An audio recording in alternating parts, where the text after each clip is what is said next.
Hello, everybody. Welcome to PW. My name is Vandana, and we are going to dive deep into the writing module today in this one short series.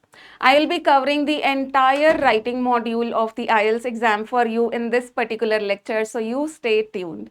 Let's quickly see what I have got in agenda for you today. So we are going to be diving deep into writing task 2 of IELTS exam, writing task 1 for academic IELTS aspirants and writing task 1 for general IELTS aspirants. सब कुछ cover करने वाले हैं हम ये आज, right? And I'll try to make it as engaging for you as possible for me. So let's quickly get started. All right, so let's get started with the overview first. Maybe most of you already know that writing task 2 is essay writing and ये same होता है. Whether you are taking general IELTS or academic IELTS, this is going to be the same for both kind of aspirants. Writing task 2 आपका essay writing ही आएगा. Right now, what is going to be the word limit? The minimum word limit is 250, but it is required for you to write little more than that if you want a high score. So you need to write somewhere around 260 to 280 words. That is the ideal limit for you. Moving on, let's talk about time management. Now, in the writing module, you will be given 1 hour. Now, in this 1 hour, you have to finish your essay as well as your task 1. So, it is recommended that for your essay writing, you should keep aside somewhere around 35 to 40 minutes. And that is how you will be left with somewhere around 25 minutes, 20 to 25 minutes for your task 1. So basically 1 घंटे में आपको 2 task finish करने होते हैं and क्योंकि इसमें word limit ज़्यादा है टास्क 2 में ऐसे राइटिंग में, तो इसके लिए हम ज़्यादा टाइम साइड में रखते हैं. प्लस यहाँ पे आपका वेटेज भी ज़्यादा है. ऐसे writing contains around 66% of the total writing module. 66%, whereas report writing contains report writing or letter writing depending whether you are academic IELTS aspirant or general IELTS aspirant. So task 1 contains 33% weightage. So of course यहाँ पे हमें ज़्यादा time देने की ज़रूरत है essay writing में. Now there are going to be different essay types that one needs to master if they are going to appear for the IELTS exam. What are these types? You need to prepare your opinion essay, discussion essay, problem solution essay, direct question essay, advantages and disadvantages essay. In types के अंदर भी there are different possibilities. अब वो कौन सी possibilities हैं, कैसी possibilities हैं, I will show you that today. Moving on now, let's talk about the overview of task 1. Now for academic IELTS aspirant, your task 1 is going to be report writing. Now for you guys, the word limit here is 150. Task 1 के लिए आपकी word limit 150 होती है. But should you be writing exactly 150 words? Not at all. आपको अगर अच्छा score चाहिए, you need to write little more than that. Somewhere around 160 to 180 words is going to be your ideal word limit. Now, in report writing, you get different kind of charts and graphs on which you are supposed to write a report. अब ये किस तरह के graphs आ सकते हैं? You can get a line graph, it can be a bar graph, you can get a pie chart, table, map, diagram, it can be a combination chart as well. Combination chart क्या होता है? Combination chart for example, जहाँ पे उन्होंने आपको एक pie chart दे दिया और एक टेबल क्लब करके दे दिया, तो अलग अलग तरह के विजुअल इनपुट्स दे दिए. So under one question, they can give you one graph, they can give you multiple graphs as well. So you need to be prepared for anything and everything. And yes, I'll be showing you examples of these also. Moving on, for general IELTS aspirants, the writing task 1 is letter writing. And again, the word limit is 150 and ideal word limit is again 160 to 180 words. सिर्फ exact 150 लिखने से अच्छा score नहीं आएगा. And the types of letters that you need to master: formal letter, informal letter, semi-formal letter. अब schools में सबने formal and informal letters करे होंगे, but semi-formal letter is an added category in IELTS and we'll talk about it कि इसको कैसे पहचानना है.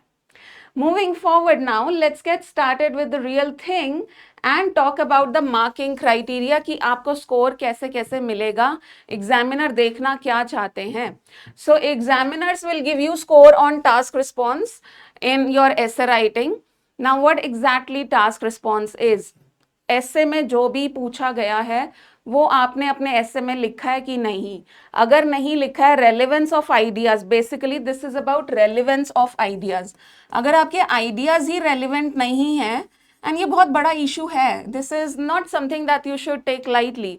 A lot of students write a full-fledged 300 word long essay, but ऐसे कुछ और पूछ रहा होता है, उनके ideas कुछ और होते हैं, and this is a huge issue. So make sure your ideas are relevant. So this is about relevance of ideas and how well those ideas are explained. Explanation. Right. The next one, the next criteria on which the examiners will give you score is the coherence and cohesion criteria. अब यहाँ पे examiners क्या देखेंगे? They will see the connectivity in your language. ये काफ़ी important है, important तो खैर सब कुछ है, बट कनेक्टिविटी में ये देखा जाता है whether you are somebody who is appropriately moving from one sentence to another, क्या आपके दो सेंटेंस आपस में किसी तरह से जुड़े हुए हैं कि नहीं, या फिर you are abruptly jumping, haphazardly jumping from one sentence to another. So connectivity के लिए we use sequencers, we use linkers, and of course we follow a structure. Structure means random paragraphing नहीं होनी चाहिए, एक प्रॉपर लॉजिकल पैराग्राफिंग होनी चाहिए, and we will understand how to form that structure. Moving on, the third criteria is lexical resource. This means vocabulary. अब IELTS के writing module में you are suppose to write only formal vocabulary. कुछ यहाँ पे gonna wanna नहीं चलेगा.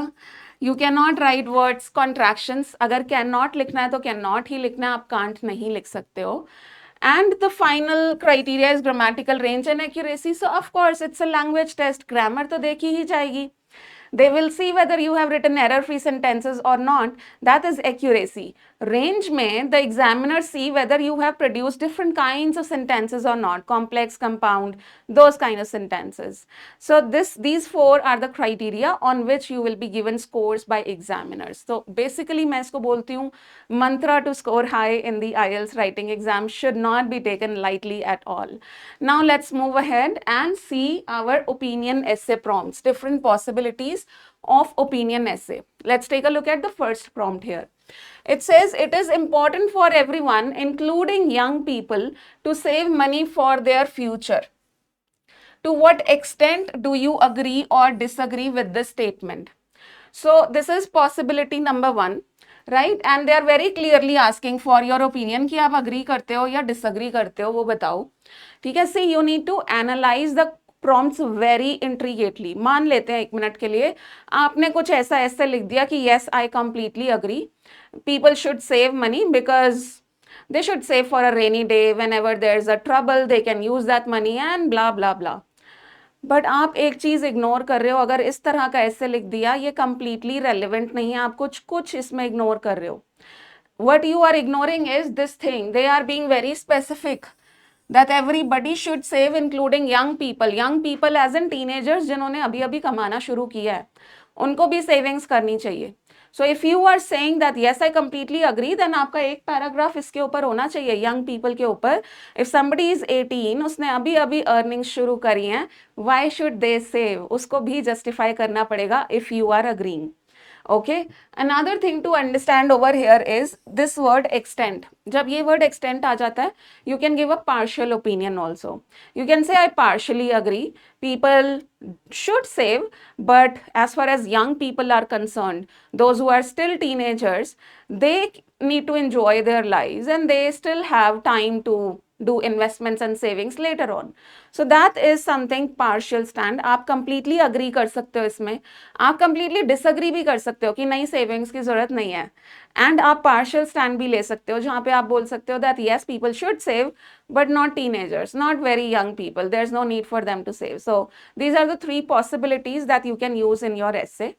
Moving on, the next one, यहाँ पे क्या क्या कहा जा रहा है? The working week should be shorter and workers should have a longer weekend. Longer weekend. And then they are saying, do you agree or disagree? Again, आपसे आपका opinion पूछा जा रहा है. but now that word extent is missing, and because that word extent is missing, now you cannot take a partial stand. You now will have to take a complete stand. Either you will say I completely agree, they should be able to enjoy a longer weekend, or you say I completely disagree. You cannot sit on the fence. आप बीच में नहीं बोल सकते कि बीच में बैठ के ये नहीं बोल सकते कि थोड़ा सा अग्री भी कर रहा हूं मैं, थोड़ा सा डिसअग्री भी कर रहा हूं, वो कर ही नहीं सकते हो आप. आइदर यू कंप्लीटली अग्री और कंप्लीटली डिसअग्री. अब जो भी आपका ओपिनियन है, इफ यू अग्री, आपके पास दो सॉलिड आइडियाज रेडी होने चाहिए कि इन दोनों रीजंस की वजह से I agree. Better work life balance, mental health, physical health, वो सब आपके आइडियाज हो सकते हैं जो आपके बॉडी पैराग्राफ्स में जाएंगे. And if you disagree, then उसके लिए आपके पास आइडियाज होने चाहिए जो आपके बॉडी पैराग्राफ्स में जाएंगे. The next one here is, it says, in many countries around the world, rural people are moving to cities. Rural people as in people of villages, small towns, they are moving to cities. So the population in the countryside is decreasing. Countryside again is a synonym of rural areas. Country side की population कम हो रही है, villages की population कम हो रही है, because वहां के लोग यहाँ आ रहे हैं सिटीज में. Then the question says, do you think this is a positive or negative development? Again, बीच में और है. So either आप बोलोगे I believe this is a positive development, मतलब basically आपको 100% स्टैंड लेना है. या तो आप बोलोगे हाँ ये पॉजिटिव है, या आप बोलोगे हाँ ये नेगेटिव है. आप ये नहीं बोल सकते कि हाँ थोड़ा सा इसके पॉजिटिव इम्पैक्ट्स भी हैं बट थोड़े से नेगेटिव इम्पैक्ट्स भी हैं. That can not be the case if you have got और इन द मिडल. आप पॉजिटिव बोल रहे हो तो उसको जस्टिफाई करने के लिए आपके पास रीजंस होने चाहिए, और अगर आप कह रहे हो कि no this is negative, then you should have reasons to justify the negative side as well. So these were a few possibilities that you may get under opinion essay. Now let's proceed and see what other possibilities are there. The next one we have is discussion essay. What is the question saying? It says, some people think that competition at work, at school, and in daily life is a good thing. Others believe that we should try to cooperate more rather than competing against each other. Discuss both these views and give your opinion. Now in discussion essay what happens is they'll give you debatable ideas. आपको दो view points दिए जाते हैं. Some people think this, other people think that. So you need to discuss both the views. अगर आप किसी एक के फेवर में हो, आपको तब भी दूसरा ओपिनियन, दूसरा व्यू पॉइंट डिस्कस करना है, क्योंकि डिस्कशन ऐसे का डिमांड ही है. यहाँ पे क्लियर लिखा होता है discuss both the views. Secondly, यहाँ पे आपको क्वेश्चन बड़ा इंट्रिकेटली एनालाइज करना है. The question is talking about competition versus cooperation. But competition कहाँ पे, किससे रिलेटेड आइडियाज? कंपटीशन के लिए उन्होंने सब कुछ, सारा सिनेरियो यहाँ पे लिखा हुआ है. वो कंपटीशन एट वर्क की बात कर रहे हैं, कंपटीशन एट स्कूल की बात कर रहे हैं, and competition in daily life की बात कर रहे हैं. सिमिलरली कोऑपरेशन के लिए भी you need to target these three areas, at work, at school and in daily life. So आपके ऐसे में जो आइडियाज होंगे वो work, school, daily life, you need to include all these scenarios in your essay if you want a high score on the task response criteria. This is what we call relevance of ideas, कि exactly जो पूछा जा रहा है वो आपके ऐसे में है भी कि नहीं. So secondly this, and thirdly here though you need to describe both the viewpoints in detail, आपको दोनों viewpoints डिटेल में डिस्क्राइब करने हैं. At the same time आपको स्टैंड भी लेना है. आपके हिसाब से cooperation should be the priority or competition should be the priority. That is a stand that you need to take. And जब आपसे आपका opinion मांगा जाता है IELTS में, make sure that you are writing it in a very clear cut way in the introduction paragraph. बिल्कुल पहले paragraph में आपका ओपिनियन आ जाना चाहिए. हाँ ये जरूर है, आपको समझना है कि ओपिनियन मांगा भी जा रहा है कि नहीं, right? Because there will be some prompts जहाँ पे ओपिनियन नहीं मांगा जाता. All right, moving to the next one now, advantages and disadvantages essay.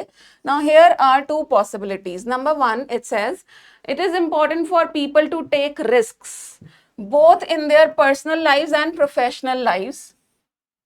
What are its advantages and disadvantages? तो वो रिस्क लेने की बात कर रहे हैं कि रिस्क लेने के प्रॉज एंड कॉन्स क्या हैं, एडवांटेजेस एंड डिसएडवांटेजेस क्या हैं. But once again they are being very specific. Risk कहाँ पे लेने की बात हो रही है? रिस्क लेने की बात हो रही है पर्सनल लाइफ में एंड प्रोफेशनल लाइफ में. तो आपके आइडियाज जो होंगे, advantages paragraph as well as disadvantages paragraph should be very specific. Those ideas should be very specific to personal and professional life. Randomly आप कोई idea नहीं लिख सकते. You need to connect that idea with professional life and personal life. दोनों से related ideas होने चाहिए.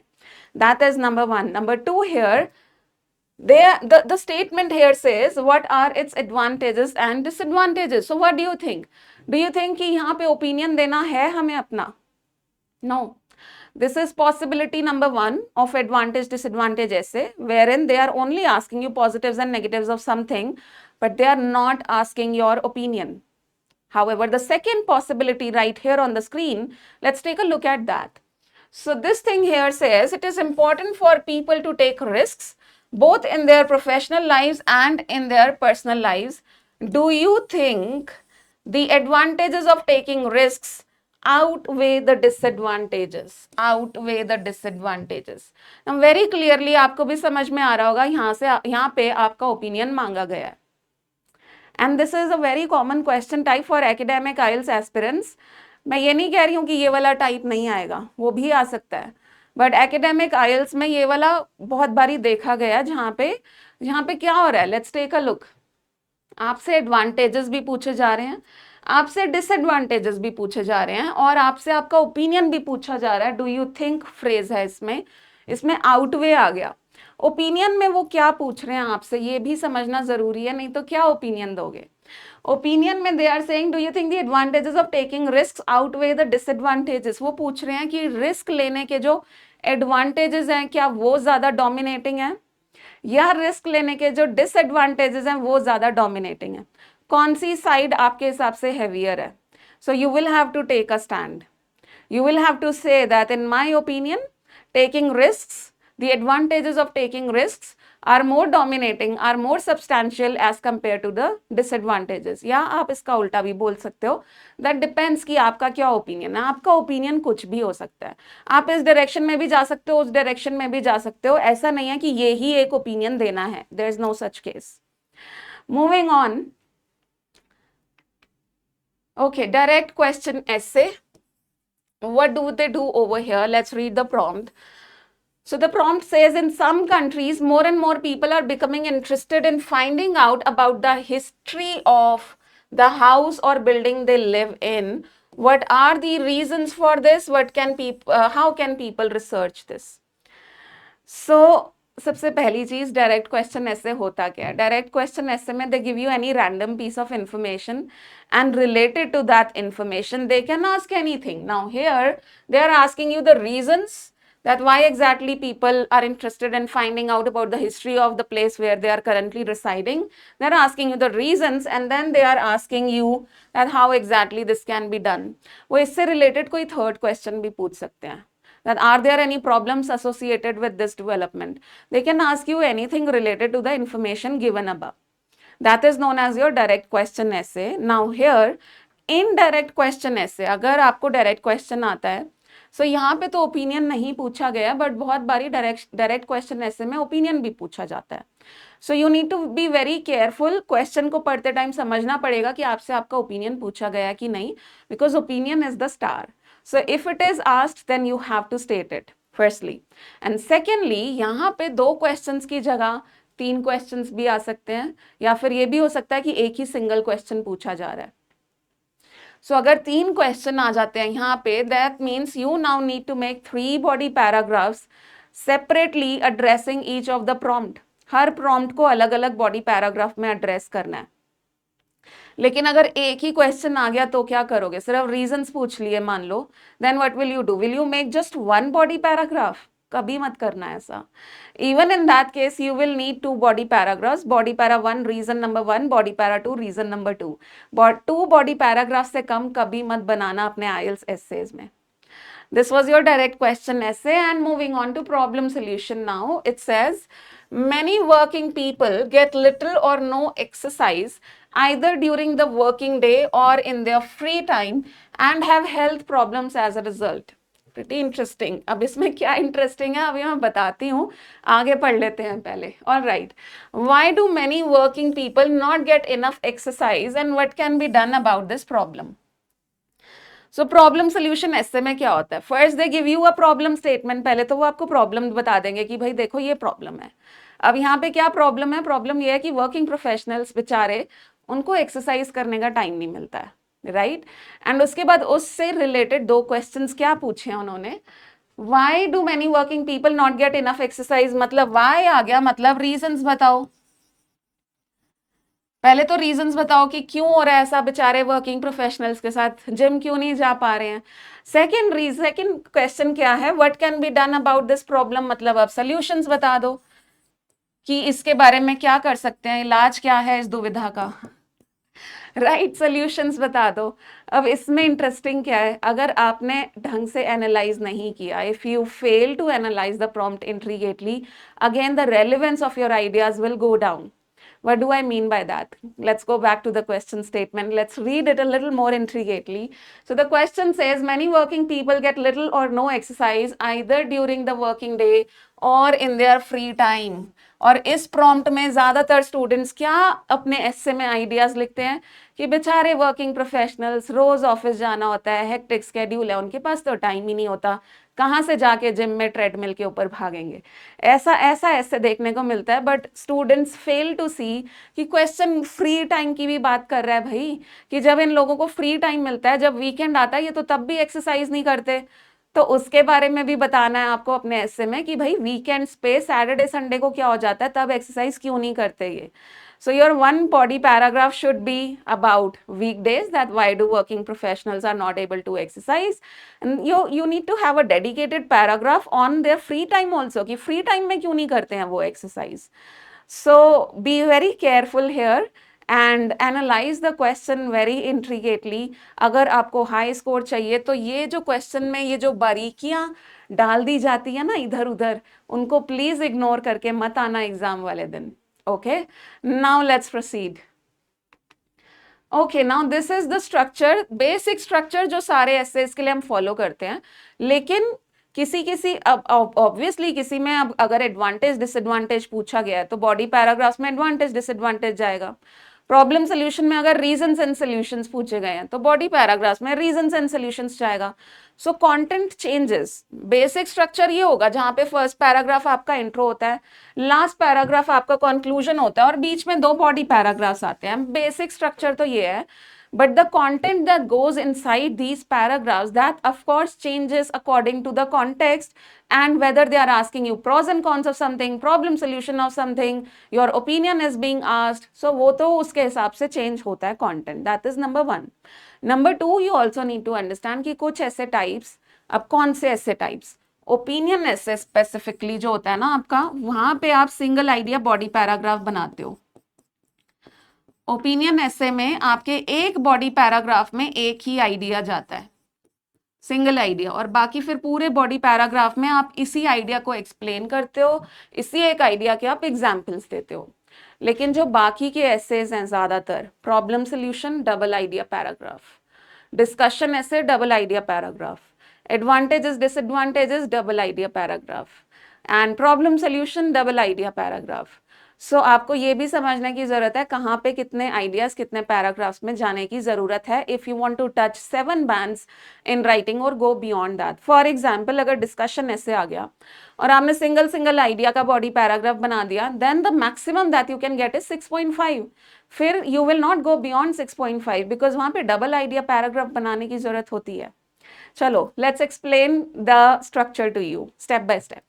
So the very first paragraph, as is mentioned over here, is introduction paragraph, and sentence number 1 here is your paraphrase statement. अब paraphrase में हम क्या करते हैं, जो भी question में हमें information दी होती है, अभी working professionals की information दी थी, उस information को हम दोबारा से लिखते हैं, rewrite करते हैं, but the only thing is we rewrite that information using our own language. हम prompt से copy नहीं करते हैं. Once this is done, then thesis में क्या जाता है? थीसिस में अगर आपसे आपका ओपिनियन मांगा जा रहा है ऐसे में, तो आप ओपिनियन लिखो। अगर आपसे एडवांटेज डिसएडवांटेज मांगे जा रहे हैं तो आप एक एडवांटेज एक डिसएडवांटेज लिख दो। अगर रीजंस एंड सॉल्यूशंस पूछे जा रहे हैं तो write one reason one solution. मतलब क्या है? In short, in thesis statement, we answer whatever the question is asking for. Answer whatever the question is asking for. तो क्वेश्चन में अगर दो प्रॉम्प्ट्स हैं, let's go back here.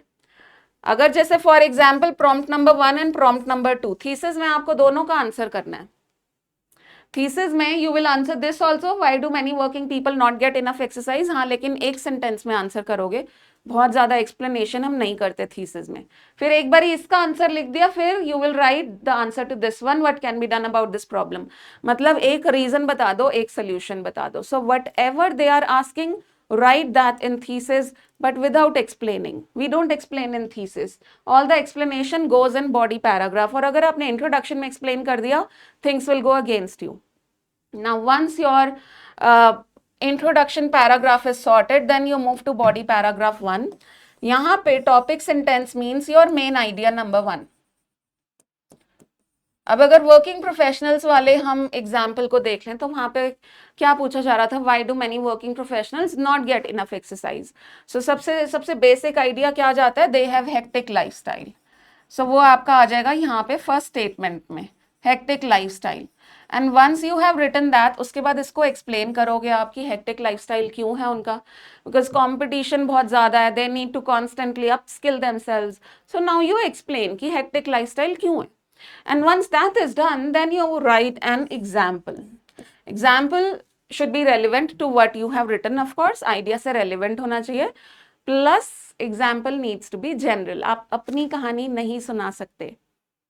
For example, मैं नहीं बोल सकती that I don't get time to exercise. No personal examples. Instead of I can say that many working professionals do not get time even on weekends to indulge in some exercise. So many working professionals. All right. Once this is done, then you move to your body paragraph 2. अब आपसे उसमें solutions पूछे गए थे जो second question था, तो solutions will be targeted here.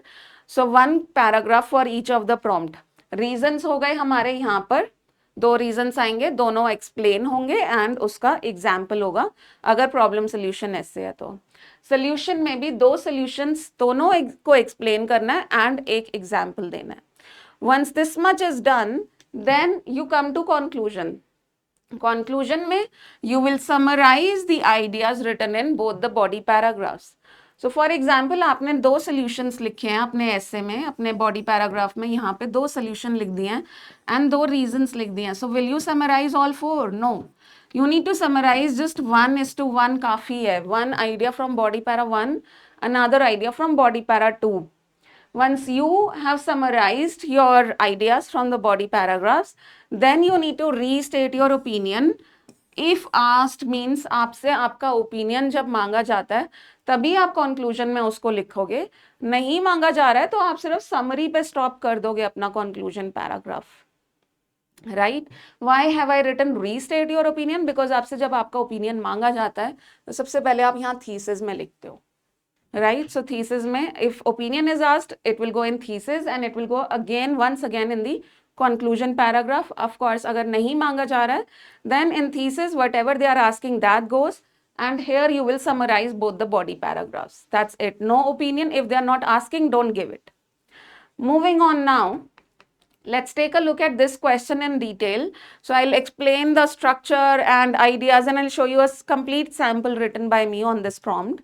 So the question over here says, in today's world, people spend a lot of money on appearance. Appearance मतलब वो कैसा दिखते हैं, their outward appearance, their looks. ऐसा क्यों करते हैं? Because they want to look younger. क्योंकि वो young दिखना चाहते हैं. So again, according to पहले तो they have given you information and now they are asking you two questions. Question number 1, why is this happening? Question number 2, do you think this is a positive or negative development? ये किस type का ऐसे हुआ? Of course हमसे हमारा opinion पूछा जा रहा है यहाँ पे, हमें हमारा ओपिनियन देना पड़ेगा।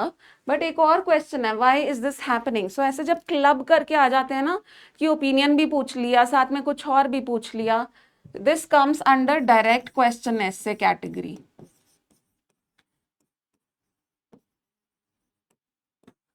डायरेक्ट क्वेश्चन कैटेगरी, ठीक है। Now your step number 1 is of course you will analyse the prompt very very intricately. आप बारीकियों को मिस नहीं करोगे। यहाँ पे क्या कह रहा है prompt, in today's world people spend a lot of money, a lot of money on appearance because they want to look younger, क्योंकि उनको यंग दिखना है। ऐसा वो क्यों करते हैं, why is this happening? Now you will brainstorm ideas। मेरे हिसाब से why का सबसे बड़ा आंसर है, I think we are imitating the lifestyle of celebrities। हमें दिखते रहते हैं सेलिब्रिटीज सोशल मीडिया पे, and we get inspired. Inspired बोल लो या जो मर्जी बोल लो। So we see when celebrities of 50 plus, they are looking as if they are 25. We also feel that we should look like that. Even if we are 50, we should look 25. वो कहाँ से आ रही है desire, by looking at celebrities. And celebrities का इतना हमारे पास exposure कहाँ से आ रहा है, सोशल मीडिया से आ रहा है। That can be the why, and do you think it's a positive or negative development? अब आप ऐसे किसी भी डायरेक्शन में टर्न कर सकते हो। अगर आप बोलते हो पॉजिटिव डेवलपमेंट है तो आप उसको पॉजिटिव को एक्सप्लेन करोगे। अगर आप बोलते हो नेगेटिव डेवलपमेंट है तो आपके पास नेगेटिव की एक्सप्लेनेशन के लिए आइडियाज होने चाहिए। सो मैंने अपने ऐसे में नेगेटिव स्टैंड लिया है, एंड मैंने क्यों नेगेटिव स्टैंड लिया वो मैं आपको दिखाऊंगी बॉडी पैरा 2 में, जहां पे मैं एक्सप्लेन करूंगी why this is negative. Another thing, once again let's have a quick recap. यहाँ पे फर्स्ट क्वेश्चन हमारा जाएगा बॉडी पैराग्राफ 1 में, एंड सेकेंड क्वेश्चन जाएगा हमारा बॉडी पैराग्राफ 2 में। Okay, so let's quickly see the introduction paragraph. अभी इंट्रोडक्शन से पहले इस स्ट्रक्चर को समझते हैं इस क्वेश्चन के हिसाब से, तो स्ट्रक्चर आपके दिमाग में सेटल हो जाएगा। सो सबसे पहले we will paraphrase this information. ये जो इंफॉर्मेशन है ये यहाँ पे हम इंट्रोडक्शन में फिर से लिखेंगे इन आवर ओन लैंग्वेज, ठीक है। अब जी थीसिस में क्या जाएगा, what will go in thesis. Thesis में answer this question also and answer this question also. जो भी पूछा जा रहा है आंसर बोथ द क्वेश्चंस। अब मैंने ये कैसे किया मैं अभी आपको दिखाऊंगी। तो इंट्रोडक्शन में क्या गया, पैराफ्रेज गया, एंड दोनों क्वेश्चन का आंसर चला गया। वंस दैट इज डन, फिर हम आते हैं बॉडी पैराग्राफ 1 में, जहां पे हम इस क्वेश्चन का आंसर करेंगे why is this happening. And main reason मैंने क्या दिया यहाँ पे, सेलिब्रिटीज को देख के हम इंस्पायर होते हैं, एंड उनको हम कहाँ से देख रहे हैं इतना एक्सप्लेनेशन में, we can talk about social media, and then we give a relevant example, ठीक है। And then we come to body paragraph 2 where and we state, हमने अपना ओपिनियन तो थीसिस में बता दिया कि मेरे हिसाब से ये नेगेटिव है। अब यहाँ पे एक्सप्लेन करना है कि क्यों नेगेटिव है। सो लेट्स इमेजिन नेगेटिव इसलिए है because people spend a lot of money. Pressure में आके, वो पीयर प्रेशर में आके they spend a lot of money, जिसकी वजह से ये नेगेटिव है। And of course other things are also happening, they are going under the knives, cosmetic surgeries हो रही हैं, बोटॉक्स इंजेक्शंस हो रहे हैं, बहुत कुछ हो रहा है। So they are doing a lot of experiment with their body which is entirely negative in my personal opinion. So that's my idea, and I will explain this idea and I'll give one relevant example, general example. Once we are done with all this, then in the conclusion, we'll summarize our ideas from body para 1 and body para 2. Body para 1 में celebrities की बात करी थी, body para 2 में कि they are spending a lot of money on things like cosmetic procedures which can be risky to them as well. So we will summarize both the ideas over here and then we are going to restate our opinion because clearly पूछा जा रहा है हमसे हमारा opinion, और हमारा opinion क्या है, मेरा ओपिनियन इस ऐसे में नेगेटिव है। So I will restate that this is a negative development. Now let me show you कि मैंने ये इंट्रोडक्शन पैराग्राफ कैसे लिखा है, पैराफ्रेजिंग करी है, और थीसिस में इन दोनों क्वेश्चन का आंसर मैंने कैसे करा है। So I am saying individuals these days have the desire to appear younger than what they are and therefore do not hesitate to splurge. Splurge means to spend a lot of money.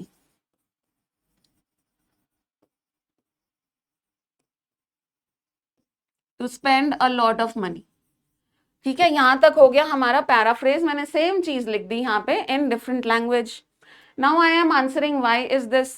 This might be because of unrealistic beauty standards. Unrealistic क्या होता है? Impractical. Impractical beauty standards की भाई ऐसा ही दिखना है, ऐसा दिख रहे हैं तो हम ब्यूटीफुल हैं, नहीं तो हम नहीं हैं। That is impractical beauty standards. So मैंने इस लाइन का आंसर कर दिया, एंड इफ यू सी यहाँ पे आंसर उसका खत्म हो गया, मैं कुछ एक्सप्लेन नहीं कर रही आगे। नेक्स्ट आ रहा है हमारा opinion, and while some may think that this there is nothing wrong with it, कुछ लोगों के लिए इसमें कुछ बुरा नहीं है, in my opinion this trend has negative consequences. So मेरे हिसाब से इस ट्रेंड के नेगेटिव कॉन्सिक्वेंसेज हैं। कॉन्सिक्वेंसेज क्या होता है? Result. So this is how you write your introduction with paraphrasing, and thesis में we are answering both the questions, but yes, thesis में एक्सप्लेनेशन नहीं करनी। The way I have written without explanation, that is the ideal way. Now body paragraph 1, why is this, इसको देखते हैं मैंने कैसे answer किया है बॉडी पैरा 1 में। Let's take a look. So I'm saying the desire to look younger might be because, आ गया मेरा because जो हम reason के लिए use करते हैं, might be because of constant societal pressure to follow beauty standards which are usually unrealistic. Societal pressure है कि लोगों के लिए हमें beautiful दिखना, that kind of pressure. Then I'm talking about media platforms consistently showcase images of impeccably youthful. Impeccably means perfectly youthful celebrities promoting an image that is nearly impossible to achieve. Then I am saying people equate youth with beauty and almost everyone has the desire to look good. लोगों के लिए young दिखना is equal to beauty and everybody wants to look beautiful, everybody wants to look good. So that is what I have written over here, because question is about looking young, people trying to look young. And why do they do that? Because they think that looking young is equal to looking beautiful. That's exactly what I've written here. So people equate youth with beauty and almost everyone has the desire to look good. Unfortunately, many people equate their self-worth with their outward appearance. उनकी खुद की self worth, उनकी self esteem वो अपनी outward appearance से calculate करते हैं। मैं अच्छा दिखता हूं तो एस्टीम ज़्यादा है, उनकी सेल्फ एस्टीम कम दिखता है कोई अच्छा तो उसकी सेल्फ एस्टीम लो हो जाती है, एंड बड़ा कॉमन है ये। Next, it is directly related to their confidence level. ये भी बहुत सॉलिड चीज़ है एक्सप्लेनेशन में बोलने के लिए। लोगों का कॉन्फिडेंस लेवल भी उनके लिए मैटर करता है। Like their confidence is related to their looks. So if they are confident about their looks, they will feel confident. If they are not confident, I mean if they think that I am not looking good today, they will not feel confident. इसीलिए तो बोला जाता है ना कितनी बारी कि confident दिखने के लिए dress well, make yourself look presentable. So yes, it affects their confidence also. And then the fact that many individuals are not comfortable getting their pictures clicked when they are not looking their best proves this point. बहुत लोग तो घर से बाहर ही नहीं निकलते जिस दिन वो अच्छे नहीं दिख रहे होते हैं। बालों में ऑयल लगा हुआ है, पजामास पहने हुए हैं तो घर से बाहर ही नहीं निकलना है, फोटो खिंचवाने की तो बात ही छोड़ दो। Anyway, this is my example here. A lot of us are guilty of this. Guilty of what? हम फोटोज भी तभी क्लिक करवाते हैं जब हम अपना बेस्ट दिख रहे हैं, अच्छे कपड़े पहने हैं अच्छा दिख रहे हैं, अच्छे कपड़े नहीं पहने नहीं दिख रहे अच्छे तो हम फोटोज खिंचवाने में भी कंफर्टेबल नहीं होते। This is so impactful. Looking good is so I would say valuable, important to people. So this is how I have explain this idea कि लोगों के लिए ये इतना मैटर करता है। Their outward appearance matters a lot to people. Why is this? It's coming from celebrities promoting unrealistic standard, and that is coming from social media. Moving on, now let's see why I've said that it's a negative development. Thesis में मैंने दे दिया था अपना opinion. अब body para 2 में I will explain that कि वो negative क्यों है. So I'm saying, however, the fixation on appearing younger can take a toll on mental health. Fixation मतलब obsession. जब आप obsessed हो जाते हो ना किसी चीज को लेके, obsession सुना होगा सबने ये वर्ड, उसका सिनोनिम है fixation. So however the fixation on appearing younger can take a toll on mental health. Take a toll मतलब to impact negatively. It can impact negatively once mental health, and ये भी fact है. Then I'm saying the constant, इसको मैं कैसे explain कर रही हूँ, the constant pressure to match an idealized self image may lead to dissatisfaction and lowered self worth when expected outcomes are not met. So आप जैसा दिखना चाहते हो, अगर आप वैसा नहीं दिख रहे तो dissatisfaction आता है, lowered self esteem आ जाती है, confidence नीचे चला जाता है. That is what I've written here. And then I'm saying over time, this can contribute to psychological issues, promoting a cycle of disappointment and further harming emotional well-being. और अगर यही dissatisfaction बार बार आती जाए किसी के दिमाग में उसकी looks को लेके, तो psychologically बहुत impact होता है, mentally उसको बहुत impact होता है. That's what I've written here. Then I'm saying, for example, many people who undergo repeated cosmetic surgeries, बहुत लोग हैं, celebrities में भी बहुत लोग हैं जिन्होंने एक नहीं repeated cosmetic surgeries करवाई हैं. So many people who undergo repeated cosmetic surgeries such as facelifts or Botox injections eventually become dissatisfied with their appearance no matter how much they alter it. So ऐसे लोग जो बार बार alter करवाते हैं अपनी looks, they go under the knife, they get cosmetic surgeries performed on their bodies, वो इतने dissatisfied होने लगते हैं अपनी looks से कि उनको बार बार सर्जरी कराने की जरूरत पड़ती है. So that is exactly what I've written here and which is working as an example also. And now let's see how I am concluding this. I'm saying to conclude, the rising trend of spending excessively on appearance to look younger is a troubling one. यहाँ पे आ गया मेरा opinion कि मेरे हिसाब से तो भाई ये वरिंग है, ये नेगेटिव है. Then the influence of unrealistic beauty standards and the potential psychological harm highlight the detrimental effects of this growing phenomenon. Detrimental means highlight the harmful effects. Okay, यहाँ पे आ गया हमारा बॉडी पैरा 1 का idea. The influence of unrealistic beauty standards and the potential psychological harm. जो mental harm पहुंचता है एक इंसान को, psychological harm पहुंचता है, वो हमने body para 2 में explain किया है. So this is how we are summarizing our ideas from both the body paragraphs and restating our opinion once again in the conclusion paragraph. That was an entire IELTS writing task 2 for you, an entire sample along with the explanation of structure and all.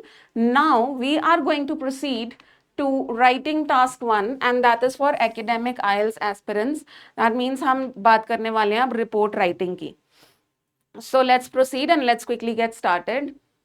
अब report writing में there are going to be different charts. Line graph आ सकता है, pie chart, table, process, map and you can get line graph, table, bar graph. All these charts are possibilities. Pie chart. So एक एक करके पहले तो देखते हैं कि ये charts दिखते कैसे हैं, right? And so this is the chart number 1 that I've got for you, and this is very clearly bar graph. क्या दिखाया जा रहा है यहाँ पे हमें? The chart below shows the percentage of households in owned and rented accommodation in England and Wales between 1918 and 2011. Summarize the information by selecting and reporting the main features and make comparisons where relevant. देखो ये जो information है ये हर task 1 prompt के नीचे आपको लिखी हुई मिल जाएगी. टास्क 1 प्रॉम्प्ट का अभी मैं वो उसके बारे में भी बात करूंगी, चार्ट के बारे में, पहले इसको समझ लेते हैं. टास्क 1 जो हमारा क्वेश्चन है, जो academic IELTS writing, report writing, उसकी डिमांड क्या है? They are asking you to summarise the information by selecting and reporting the main features. ये समझना इंपॉर्टेंट है. आपको इसमें मेन फीचर्स रिपोर्ट करने हैं.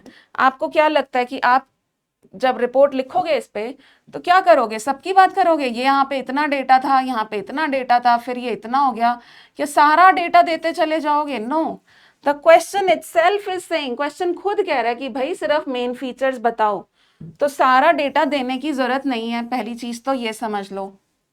दूसरी चीज क्या? They are asking you to make comparisons wherever relevant. जहां जहां पे रेलिवेंट है वहां पे कंपैरिजन कर दो. जरूरी नहीं है हर सेंटेंस में कंपैरिजन होना चाहिए. अब देखते हैं चार्ट में क्या दिखाया जा रहा है. So it says write at least 150 words. Then it says households owning and renting accommodation in England and Wales in from 1918 to 2011. England and Wales की बात हो रही है, ये टाइम पीरियड दिया गया है. अब रिपोर्ट राइटिंग में बी वेरी केयरफुल। एसेज में तो ज्यादातर एसेज आप प्रेजेंट टेंस में लिखोगे, रिपोर्ट राइटिंग में ऐसा नहीं है। पास्ट का डेटा है मतलब पास्ट टेंस यूज करो, फ्यूचर का डेटा है मतलब फ्यूचर टेंस यूज करो, प्रेजेंट का डेटा है मतलब प्रेजेंट टेंस यूज करो। और अगर अभी तो आइल्स 19 में मैंने ये लाइन ग्राफ देखा है जिसमें पास्ट से स्टार्ट होता है एंड फ्यूचर तक के एक्सपेक्टेड उसमें प्रिडिक्शंस है, मतलब पास्ट प्रेजेंट फ्यूचर तीनों टेंसेस जाते हैं एक ही रिपोर्ट में। इन सच केसेस जहाँ पे पास्ट का भी डेटा है, प्रेजेंट का भी डेटा एंड फ्यूचर के प्रिडिक्शंस भी हैं, इन सच केसेस आपके रिपोर्ट में तीनों टेंसेस जाएंगे। So be very careful. Of course, this report should be written in past tense. अब ये क्या शो कर रहे हैं? Look here. The gray वाला bar is talking about households in owned accommodation. Owned as in जो अपनी properties में रह रहे हैं. So यहाँ पे 1918 में what was the percentage of these people? A little above 20%. However, हमें क्या दिख रहा है? This percentage kept on increasing and reached its peak point at a little under 70% in the year 2001 and then it dropped slightly. ये trend दिख रहा है हमें ओन्ड एकोमोडेशन का। रेंटेड एकोमोडेशन का we have the opposite trend. 1918 में it was at the peak somewhere around 78%, उसके बाद ये डिक्लाइन होते होते होते होते सबसे अपना लीस्ट पॉइंट में कब पहुंचा? 2001 में, and then again there was a little slight rise. That is how you need to quickly analyze your graph in the first 2-3 minutes on the day of exam. Starting में इस तरह से analyze करना है आपको, starting as in starting के 2-3 minute में exam वाले दिन। This was bar graph, आगे बढ़ते हैं and this is your pie chart. यहाँ पे क्या show हो रहा है? The charts below show the average percentages in typical meals of 3 types of nutrients, all of which may be unhealthy if eaten too much. So यहाँ पे किसकी typical मील की बात हो रही है? Read this information also. Average percentages of sodium, saturated fats and sugars in typical meals consumed in the USA. So this they are talking about US. Now this black means they are talking about dinner. This is how you'll analyze. The white means they are talking about snacks. 14%, 21%, 42%. So, and the lunch, the dark gray is 29 here, 26 here, 19 here, and the remaining is your breakfast. So, कौन सा nutrient वो कौन सी meal में कितना खा रहे हैं, कितना percentage जा रहा है? That is what exactly is being shown in this question, and this is how they give you multiple charts under one question. तो आपको एक ही question में 3 pie charts दिए हुए हैं यहाँ पे, and you have to draw comparison. Moving on, this is the line graph. And let's read the question first. Question says the graph below gives information on the number of participants for different activities at one social center in Melbourne, Australia for the period 2000 to 2020. Again past tense. Again past tense because data past का है. Number of participants दिए हुए हैं आपको यहाँ पे. And यहाँ पे आपको key दी हुई है. For example, this line is film club वाला activity, and similarly for the remaining 4 lines they have given you the key: martial arts, amateur dramatics, table tennis, musical performances. So आपको पूरा describe करना है कौन सी line किस time से किस time तक कहाँ पे गई। फॉर एग्जाम्पल अगर इस लाइन की हम बात करें म्यूजिकल परफॉर्मेंसेस की, so till 2005 nobody was interested in this activity. No, there was just this activity did not exist in society. However, it started rising and from 0%, from not 0%, from about nil, no existence, it reached to somewhere around 15 people participating in it by 2015, and then it kept on increasing slightly at a moderate rate and reached somewhere around approximately 16 by 2020. So this is how you need to describe each of the line here in this kind of graph. Moving on, this is how they give you a map. अब यहाँ पे क्या है? Let's read a question. The question says the plans below show a harbor in 2000 and how it looks today. So कौन से harbor की बात हो रही है? Port Harbor today and Port Harbor in 2000. अब यहाँ पे they are talking about one harbor कि 2000 में ऐसा दिखता था, अभी ऐसा दिखता है. आपको सारे चेंजेस समराइज करने हैं. फॉर एग्जाम्पल यहाँ पे 2000 में कैसल था which was disused, but now we have a hotel over here. In 2000 there was a public beach. Now we have a private beach over here for the people who are living in hotel, who are staying in hotel. So this is how you will summarize each and every, I would say, the differences that you can see, and maps में जो चीजें same रह गई हैं वो भी mention करनी होती हैं. You have to mention everything. Moving on, this is how they give you a combination chart. अब एक ही क्वेश्चन में उन्होंने आपको पाई चार्ट भी दे दिया, उन्होंने आपको बार ग्राफ भी दे दिया. Let's read the question. It says the charts below give information on the location and types of dance classes young people in a town in Australia are currently attending. Currently means now we need to use present tense. तो यहाँ पे तो पहले उन्होंने pie chart के through location of dance classes बता दी. 48% people attend these classes in private studios, 10% go to college based studios, 24% go to school halls and 18% go to community halls.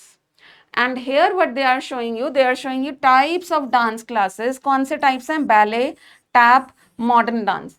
And by age group, under 11 के लिए सबसे popular dance form है ballet, that is this light gray वाला bar. And then 11 to 16 के लिए सबसे popular dance form is the modern dance form. That's how you quickly analyze the chart and data in the first 2-3 minutes.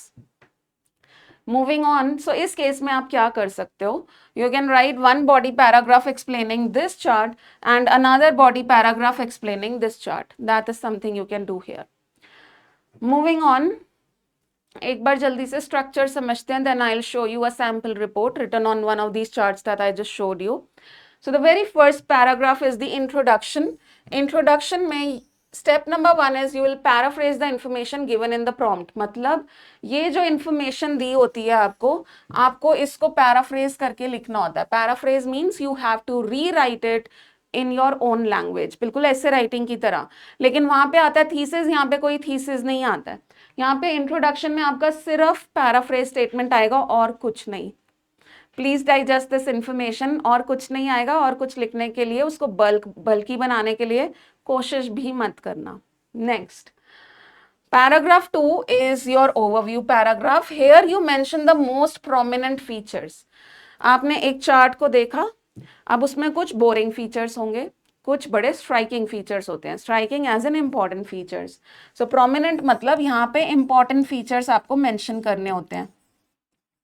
Important features अब होते क्या है? अब आप कैसे समझोगे कि अच्छा ये इंपॉर्टेंट है लेकिन ये तो बोरिंग है, अब ये इंपॉर्टेंट है तो ये ओवरव्यू में जाना चाहिए. सो इंपॉर्टेंट फीचर्स के लिए keep your eyes open for the highest categories, lowest categories, similarities between 2 or more categories. In the case of line graph, we talk about trends. Also keep your eyes open for exceptional cases. Exceptional case क्या होता है? Exceptional case होता है सारी 4 लाइनें जा रही हैं हमारी राइट डायरेक्शन में और एक लाइन जा रही है लेफ्ट डायरेक्शन में. दिखाऊं आपको एक्सेप्शनल केस? अभी दिखाती हूँ. यहाँ पे पीछे जाते हैं. Okay, let's take a look at this one. Okay, यहाँ पे ऑलमोस्ट सारी लाइंस, यहाँ पे ऑलमोस्ट स्टेबल है ये वाली लाइन, ठीक है. ये वाली लाइन भी ऑलमोस्ट स्टेबल है. ये वाली लाइन में इंक्रीमेंट हो रहा है और ये वाली लाइन में भी इंक्रीमेंट हो रहा है. एक्सेप्शनल केस क्या हुआ? ये, क्योंकि सिर्फ यही एक लाइन है जिसमें नंबर्स नीचे जा रहे हैं. अदरवाइज बाकी सारी लाइंस में या तो नंबर्स ऊपर जा रहे हैं या उन्होंने नंबर्स मेंटेन किए हुए हैं. यहाँ पे सिर्फ नंबर्स नीचे जा रहे हैं. That's how you look at exceptional cases, कि कोई एक कैटेगरी है जो अलग डायरेक्शन में दिख रही है. सो ये कभी आपको चार्ट में मिलेंगे एक्सेप्शनल केसेस, कभी नहीं भी मिलेंगे. Right, so this is how you locate exceptional cases. And in the case of maps, you will talk about major changes. For example, वो जो होटल और कैसल वाला था, that is major change. अब now that you know कि ये important features हैं, please understand there are 2 rules about the overview paragraph. Rule number 1 is no data. तो आप इंपॉर्टेंट फीचर्स लिखोगे लेकिन डेटा के बिना. Rule number 2 is just right 2 or 3 features in all. Overview में इससे ज्यादा फीचर्स मत लिख देना, ये नहीं कि ये सब उठा के लिख दो, इतना नहीं लिखते ओवरव्यू में। We keep overview paragraph crisp, introduction paragraph also needs to be crisp. We don't give a lot of, we don't reveal a lot of information in the overview, but हाँ जो भी आप 2 फीचर्स डाल रहे हो अपने overview में वो इंपॉर्टेंट होने चाहिए, ये नहीं कि बस लिखने के लिए फ्लफ लिख दिया, it has to be important. And then moving on to body paragraph 1. Your paragraph 3 overview के बाद वाला will be body paragraph 1, wherein you will write major features. जितने भी striking features हैं ना, जितने भी major changes हैं, वो जाएंगे यहाँ पे along with data. और जब बची कुची लेफ्ट ओवर डिटेल्स होंगी जो इतने ज्यादा स्ट्राइकिंग फीचर्स नहीं हैं, they go here. Mention the contrasting और remaining details along with data in the last body paragraph. Please इसमें कंक्लूजन मत लिख देना, आपके स्ट्रक्चर के मार्क्स चले जाएंगे। नो कंक्लूजन प्लीज, इसमें कंक्लूजन नहीं लिखते हैं रिपोर्ट्स में, reports are not concluded. Now let me show you using this structure how I have written a sample for you guys. Let's get started. So this chart, I am taking this chart. इस chart के ऊपर how I have written my report, जल्दी से verbally बताती हूँ पहले, ताकि जब आप टेक्स्ट देखो तो आपको देखते ही समझ में आ जाए। verbally मैंने क्या करा है, सबसे पहले I have written introduction. Introduction में I have written the same information in my own language. अब अगर आपको ओवरव्यू पैराग्राफ के लिए मैं दिखाऊं, ये सारे जो चीजें हैं इनमें से कुछ भी हम ओवरव्यू में डाल सकते हैं। यहाँ पे मैंने ओवरव्यू में क्या लिया है, मैंने ट्रेंड देखा है, ट्रेंड देखा है मैंने। ट्रेंड यहाँ पे क्या दिख रहा है कि जो ओन्ड एकोमोडेशन है उसका परसेंटेज इंक्रीज हो रहा था in the given time period, and जो रेंटेड एकोमोडेशन है उसका परसेंटेज डिक्रीज हो रहा था during the given time period. और यही ट्रेंड गया है मेरा ओवरव्यू में। Overview, I am talking about trend. अब वो कैसे लिखा है, of course I'm going to show you. And then body para 1 में I have mentioned one category, कोई भी एक category मैंने उसमें ली है। Owned accommodation के बारे में मैं सारा डेटा दूंगी उसमें। अब सारा डेटा का क्या मतलब है? Do you think that I should give the entire data over here, सारे न्यूमेरिकल्स की 1918 में इतना था, 1939, 53, 61, 71 सारे न्यूमेरिकल्स दूंगी? No, that will become a very boring report and I will not get a high score. तो मुझे सारा डेटा नहीं देना है, बट हाँ मुझे इंपॉर्टेंट पॉइंट्स का डेटा देना है जिससे एग्जामिनर को वो कर्व समझ में आ जाए, एग्जामिनर को समझ में आ जाए कि ये बढ़ते बढ़ते यहाँ गया और उसके बाद इतना डिक्लाइन भी हुआ।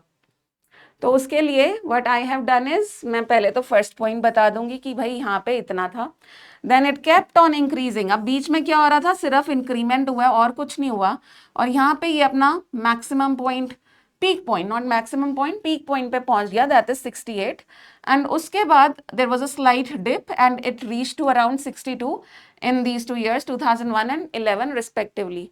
तो मैंने सारा डेटा नहीं दिया, मैंने 3 पॉइंट्स बताए हैं इसमें, लेकिन मैंने पूरी कैटेगरी एक्सप्लेन कर दी, ये पूरा कर्व एक्सप्लेन कर दिया एग्जामिनर को। सिमिलरली बॉडी पैराग्राफ 2 में I will now describe the opposite, the other category, starting point. उसके बाद it kept on decreasing and reached its least point in 2001 before rising back up slightly in 2011. So again 3 points I have explained in body para 2, लेकिन पूरा curve clear करा है मैंने, आधी अधूरी information नहीं है उसमें। That is what is something you need to understand, कि सारा डेटा दिए बिना पूरा कर्व एक्सप्लेन करना है आपको, ठीक है। Let's get started, let's see my introduction. So I am saying the bar chart represents the proportion. Proportion क्या होता है? It's a synonym of percentage. The proportion of freehold as well as leasehold. Freehold means owned properties and leasehold means rented properties. Freehold as well as leasehold dwellings. Dwellings means houses, accommodations, homes. In England and Wales from 1918 to 2011.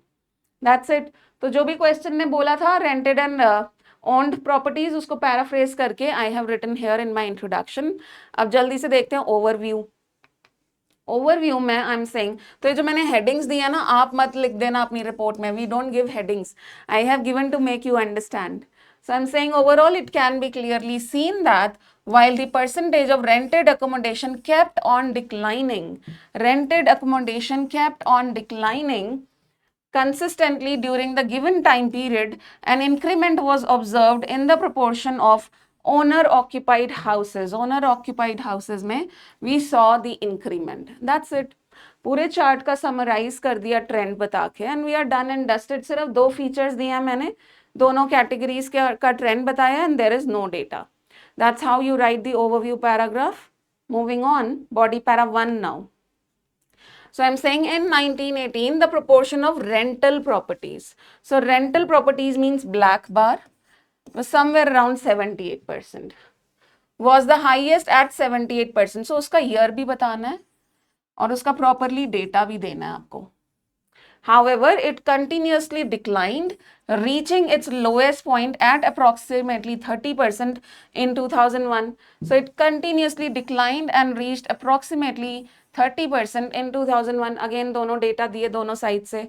Before slightly increasing to about 35% by 2011. 2011 तक थोड़ा सा increment हो गया था, 35% पे पहुंच गया था. So we are done and dusted with the black bar.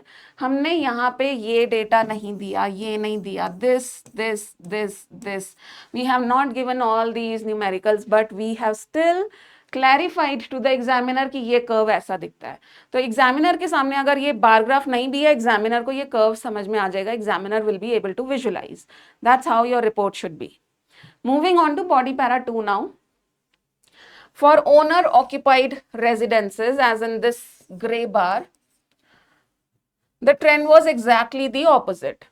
The percentage of such households stood at just over 20% in 1918. Just over 20% in 1918. It grew steadily, reaching 50% in 1971, equaling the proportion of rental households.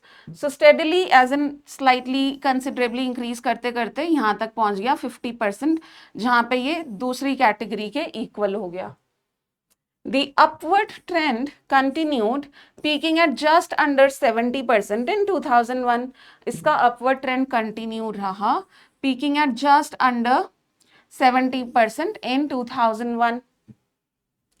However, it declined slightly after this point and had dropped to 65% by 2011. लेकिन 2011 तक it had gone down to around 65%. So once again, without giving all the numericals, we have explained how this graph looks like. And here you go with the entire report. So video को pause करके you can read it if you want, if you are interested. But right now I am moving to general IELTS writing. Now in general IELTS writing we are going to talk about letter writing. सबसे पहले तो ये समझ लेते हैं कि semi formal, informal और formal letter में डिफरेंस क्या है, ये तीनों कैटेगरीज को पहचानना कैसे है और इनमें डिफरेंस क्या है. Okay, now look here, let's read this question and I have given the heading formal letter. Question क्या कह रहा है? Write a letter to the editor to give your opinion about your purchased magazine. In your letter include why did you buy it, what did you like and dislike about it, suggestions for improvement. अब जब formal letter है, of course I mean अभी मैं आ रही हूँ आपको समझा रही हूँ कि फॉर्मल ऐसा दिखेगा, लेकिन सेमी फॉर्मल में थोड़ा सा फर्क होगा.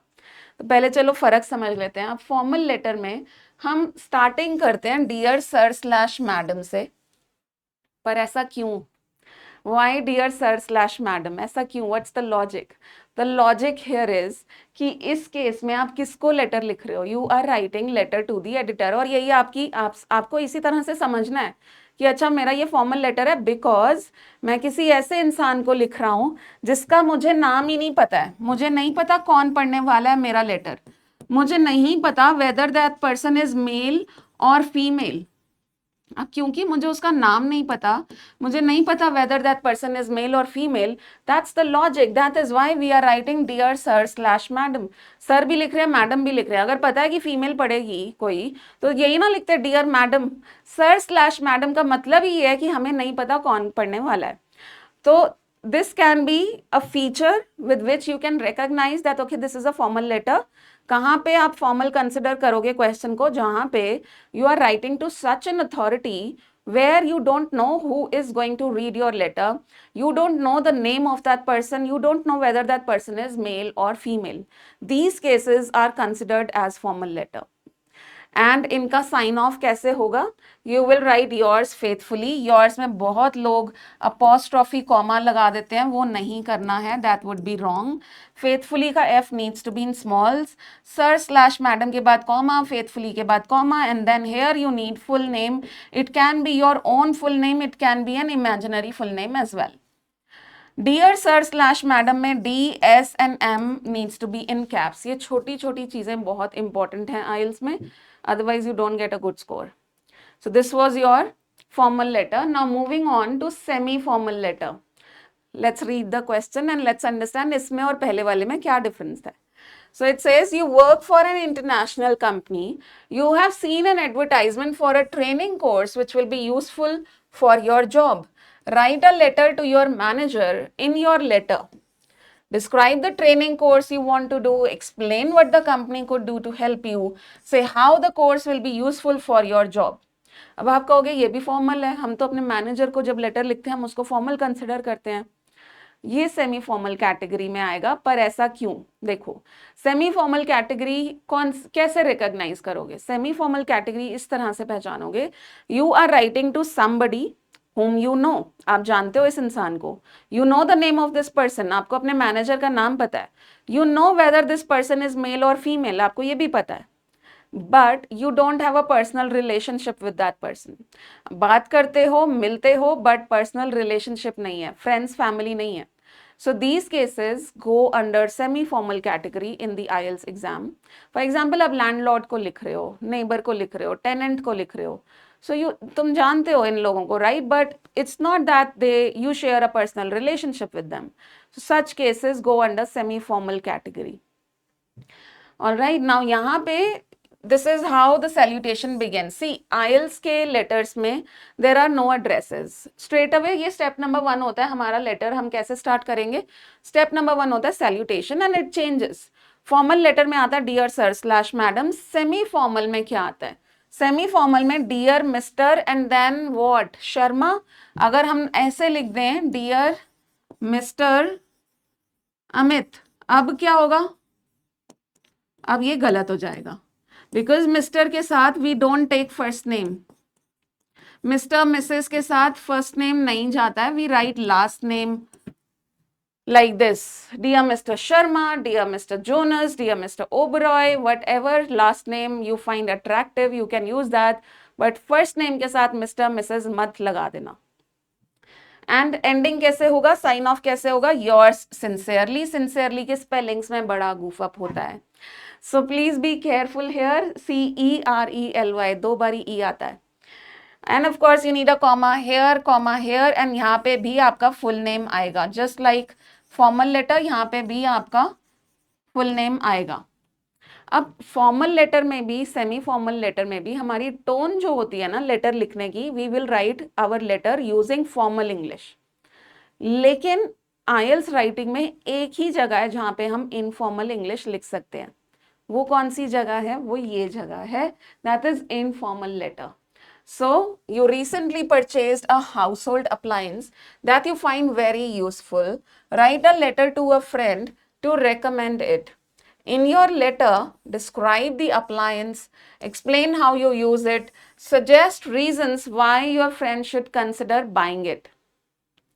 So very clearly this is informal letter because हम अपने friend को लिख रहे हैं, friends, relatives, family को लिखते हैं अगर, तो वो इनफॉर्मल कैटेगरी में आता है. That is something very clear, right? अब यहाँ पर our tone here in this letter can be informal. यहाँ पे हम इनफॉर्मल लैंग्वेज यूज कर सकते हैं. दैट मीन्स हम ईडियम्स भी यूज कर सकते हैं, और वो सिर्फ यहाँ पे करना है और कहीं नहीं करना है. फॉर्मल लेटर में, सेमी फॉर्मल लेटर में, रिपोर्ट्स में, एसेज में और कहीं इनफॉर्मल लैंग्वेज नहीं जाती है. यहाँ जा सकती है इफ़ यू वांट. थोड़ा बहुत इनफॉर्मल लैंग्वेज यहाँ पे डालनी भी पड़ेगी एग्जामिनर को ये समझाने के लिए कि देखो मैंने एसे में तो फॉर्मल लैंग्वेज लिखी है, बट मुझे इनफॉर्मल इंग्लिश भी आती है, क्योंकि ये मेरा इनफॉर्मल लेटर का प्रॉम्प्ट है, देखो मैं इनफॉर्मल इंग्लिश यूज करके दिखा रहा हूँ आपको यहाँ पे, दैट्स द लॉजिक। बट हाँ, अगर फॉर्मल लेटर आ गया, सेमी फॉर्मल लेटर आ गया, तो प्लीज अपनी लैंग्वेज वहाँ पे फॉर्मल रखना। ओके, सैल्यूटेशन में you will begin with dear first name. Basically तीनों कैटेगरीज में आपका डियर जाएगा, रिस्पेक्टेड नहीं चलता है यहाँ पे, right. So dear John comma and then sign off में yours lovingly comma and then first name. सो यहाँ पे साइन ऑफ में भी फर्स्ट नेम एंड सैल्यूटेशन में भी फर्स्ट नेम गोज। अब देखते हैं इसका स्ट्रक्चर एंड फिर देखते हैं एक इसका सैंपल। नाउ अकॉर्डिंग टू, मान लेते हैं ये क्वेश्चन आया हमें, ठीक है। तो स्टेप नंबर 1 हमारा सैल्यूटेशन होगा डियर वटएवर, क्योंकि एडिटर को लिख रहे हैं, write a letter to the editor, so dear sir slash madam, यहां से हमारा लेटर स्टार्ट होगा। उसके बाद purpose statement, step number 2 purpose statement. हम क्यों लिख रहे हैं letter, write a letter to the editor to give your opinion about your purchased magazine. Purpose में हम क्या लिखते हैं, why am I writing this letter, मैं लिख क्यों रहा हूं आपको, why am I writing this letter. So उसका रीजन बताएंगे हम एक स्टेटमेंट में कि मैं ये लेटर क्यों लिख रहा हूं। उसके बाद these 3 bullet points will be converted to 3 body paragraph, same sequence में। Bullet point 1 body para 1, bullet point 2 body para 2, bullet point 3 body para 3। Once you have written all these 3, अब अगर आपको स्कोर अच्छा चाहिए, तीनों बुलेट पॉइंट्स टारगेट करना, कोई एक भी स्किप कर दिया तो स्कोर बहुत नीचे जाता है उस केस में। And then the ending statement, right. So ending statement depends on the context. आप अपने फ्रेंड को लिख रहे हो तो आप कुछ ऐसा लिखोगे, let's catch up this weekend. अब यहाँ पे हम लिख रहे हैं एडिटर को, about the magazine we purchased. Probably हमने क्या करा है, हमने कुछ सजेशंस लिखे हैं, वहाँ पे सजेशंस डाले हैं लेटर में, तो हम लास्ट में क्या लिख सकते हैं, I hope you will consider my suggestions. So that depends, ending statement depends on the context of the prompt, on your content of the letter. And then you sign off. Editor को लिख रहे हो तो sign off में क्या जाएगा, yours faithfully, comma and full name. That's it. Let's take a look at the sample. Okay. So step number 1, I am saying dear sir slash madam. Question यहाँ पे bullet point number 1 क्या कह रहा है, why did you buy it? I'm saying I'm writing to share my impressions of your magazine India Today which I recently purchased. So यहाँ पे अभी मैं इसको टारगेट नहीं कर रही हूँ, अभी मैं इसको टारगेट कर रही हूँ। So question क्या कह रहा है, write a letter to the editor to give your opinion about your purchased magazine. So purpose में मैंने बता दिया that why I am writing this to you, and I am saying here that I am writing to share my impressions of your magazine India Today which I recently purchased. कि मुझे क्या feel हुआ आपकी magazine पढ़ के, मैं अपना यहाँ पे रिव्यू देने के लिए लेटर लिख रही हूँ। Now comes my body para 1. Why did you buy it? So मैं अब reason बताऊंगी. I'm saying what initially caught my attention was the magazine's reputation for delivering timely and relevant stories. I was also eager to explore the latest issue, hoping for fresh perspectives on pressing national and international matters. Pressing means important. So मैंने बता दिया कि मैंने क्यों खरीदी ये, because मैं impressed थी टाइमली डिलीवरी एंड आपकी रेपुटेशन से, and I wanted to read about national and international matters. Next bullet point क्या कह रहा है अब, what did you like and dislike about it. So next bullet point, body para 2 is here. One aspect I found particularly impressive, पहले positives बता रही हूँ मैं, particularly impressive was the magazine's clear presentation and engaging writing style. The articles were informative and the editorial pieces provided thoughtful viewpoints. I also appreciated the inclusion of interviews that offered personal insights from industry leaders. यहाँ तक आ गए मेरे positives, because bullet point 2 कह रहा है कि ये भी बताओ क्या पसंद आया क्या नहीं पसंद आया, अब आ रहे हैं मेरे negatives. So, however, I felt that the magazine lacked sufficient regional coverage. मतलब local stories, small towns में क्या हो रहा है वो नहीं था इसमें. So, it lacked sufficient regional coverage. While the current affairs section was comprehensive, current affairs तो बड़े अच्छे से थे. They were full-fledged. there was limited content highlighting local stories. Small towns में क्या हो रहा है, small districts में क्या हो रहा है, वो इसमें नहीं था. That is what I disliked. So positives as well as negative, because यहाँ पे इस bullet point में हमसे दोनों चीजें पूछी जा रही हैं. Next bullet point says suggestions for improvement, कि भाई आप कैसे इम्प्रूव कर सकते हो, ये भी मैं अब आपको बताऊंगी, बिकॉज क्वेश्चन कह रहा है कि बताओ. So bullet point number 3, body para 3, let's take a look. I'm saying expanding coverage to include these aspects. These aspects matlab I'm referring back to local stories. So expanding coverage to include these aspects would provide a more balanced and inclusive perspective. To enhance the magazine's appeal, I suggest incorporating more content related to emerging trends in science, innovation and everyday lifestyle. मतलब एक तो आप these aspects मतलब small town की stories include कर दो, और इसको और appealing बनाने के लिए include topics like science, innovation and everyday lifestyle. This would not only diversify the magazine's focus but also engage a broader range of readers. Diversify मतलब variety आ जाएगी. When you start talking about everyday lifestyle, homemakers would also purchase it. Teenagers would also purchase it. So it would engage a range of readers. That's what my suggestion is. And then comes the last ending statement. I'm saying I look forward to future issues that reflect a wider array of topics and perspectives. So that is my ending statement. And then I'm wrapping it up by signing off. I'm saying yours faithfully, Sophia Matthew. यहाँ पे मैं अपना नाम भी लिख सकती हूँ, full name if I want. मैंने imaginary name लिखा हुआ है. And that is about your letter writing. And this is the entire letter. You can pause the video and check it out if you want. And I believe I was somehow able to help you guys in nailing your IELTS exam. एक step up आगे जाओगे after watching this video. That is the only hope I have.